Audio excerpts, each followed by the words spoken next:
এই দাড়ি, মাথায় একটা চমৎকার টুপি, কাজ কান পরা। আমি যখন গান থেকে মুচকি মুচকি হাসছেন, চিনতে পারিনি। মেকআপটা নিয়েছে আবার একটা এফডিসির মেকআপ ম্যান, যে বিখ্যাত ন্যাশনাল অ্যাওয়ার্ড পাওয়া মেকআপ ম্যান। কাজী জাফরের শেষ জীবনের চিকিৎসার পয়সা পর্যন্ত ছিল না। জাফর ভাইয়ের সঙ্গে আবার আমি দেখা করি, দেখা করে তাকে আমি অনুরোধ করি আমার নেত্রীর নির্দেশে যে আপনি জাতীয় পার্টি, এরশাদের জাতীয় পার্টি ছেড়ে আপনি জনগণের কাতারে আসেন। আমাদের সঙ্গে তখন 14 আন্দোলনের আগে মনে আছে আপনাদের, তাই না? এবং আমরা শুনে অবাক হবেন যে কাজী জাফর তখন যখন ম্যাডামের সাথে দেখা করতে নিয়ে যাবো রাতে গোপনে, আমি যখন যে বাসা থেকে তাকে নিয়ে যাবো সেই বাসায় গেলাম, এদিকে যে এক ভদ্রলোক বসে আছেন সবার মধ্যে, তাকে আমি চিনতে পারি না। তিনি আপনার একজন অত্যন্ত বড় RM এর বেশধারী একজন ভদ্রলোক বসে আছেন। এই দাড়ি, মাথায় আপনার চমৎকার টুপি, কাজ কান পরা। আমি যখন গান থেকে মুচকি মুচকি হাসছেন, চিনতে পারিনি। আবদুল্লাহ ভাই ছিলেন, আবদুল্লাহ ভাইয়ের বাসায়, আবদুল্লাহ ভাইয়ের বাসায়। তো ওইখানে আমি যে ভদ্রলোক কে, চিনতে পারলেন না তো? তারা আমার মেকআপ ঠিক আছে। অর্থাৎ তিনি যাবেন ম্যাডামের সাথে দেখা করতে, যেহেতু প্রকাশ্যে যাওয়া তার জন্য একেবারেই নিরাপদ নয়, আমাদের জন্য নিরাপদ নয়, ওই জন্য মেকআপ নিয়েছেন। মেকআপটা নিয়েছে আবার একটা এফডিসির মেকআপ ম্যান, যে বিখ্যাত ন্যাশনাল অ্যাওয়ার্ড পাওয়া মেকআপ ম্যান।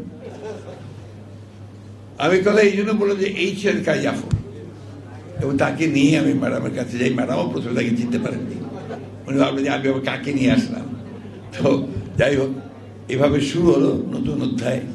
তিনি জাতীয় পার্টিতে থাকলেন, জাতীয় পার্টি চেষ্টা করলেন, এরশাদ সাহেব সহ আপনার এই আওয়ামী বিরোধী আন্দোলনের 14 সালে আপনার আশা এবং নির্বাচন বর্জনের সিদ্ধান্ত নেওয়ার জন্য।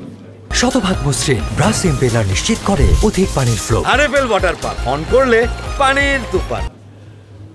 শেষ পর্যন্ত যখন তিনি পারলেন না একেবারে, তখন মনে হচ্ছে এই আন্দোলন, এই প্রেস ক্লাবেই এখানে তিনি নতুন জাতীয় পার্টি গঠন করলেন। এই প্রেস ক্লাবে, তাই না? এই প্রেস ক্লাবে তিনি নতুন জাতীয় পার্টি গঠন করলেন।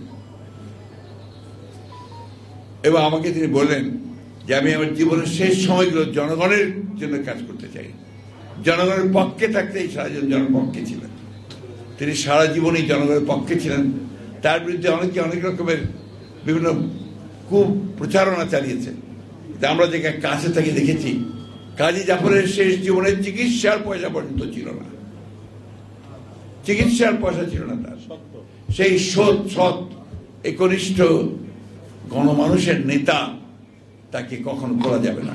আমি তাকে শ্রদ্ধা বলে স্মরণ করছি। কাজী জাফর সাহেব আমাদের একটা জিনিস শিখিয়ে দিয়ে গিয়েছিলেন, সেটা হচ্ছে সবসময় সত্যের পথে থাকবে, জনগণের সঙ্গে থাকবে, এবং জনগণই তোমাকে বলে দেবে যে কোনটা সঠিক। এটা মাসুদুরের একটা বিখ্যাত উক্তি আছে, মাসুদুরের একটা বিখ্যাত উক্তি আছে। তিনি সবসময় বলতেন, when there is a crisis, then go to the people, learn from them, and then try to implement it. এই যে শিক্ষা রাজনীতিবিদের জন্য, একটা সংকট হবে, সেই সংকট তুমি মেটাতে পারছো না, জনগণের কাছে যাও, জনগণই তোমাকে সেই উত্তর দিয়ে দেবে।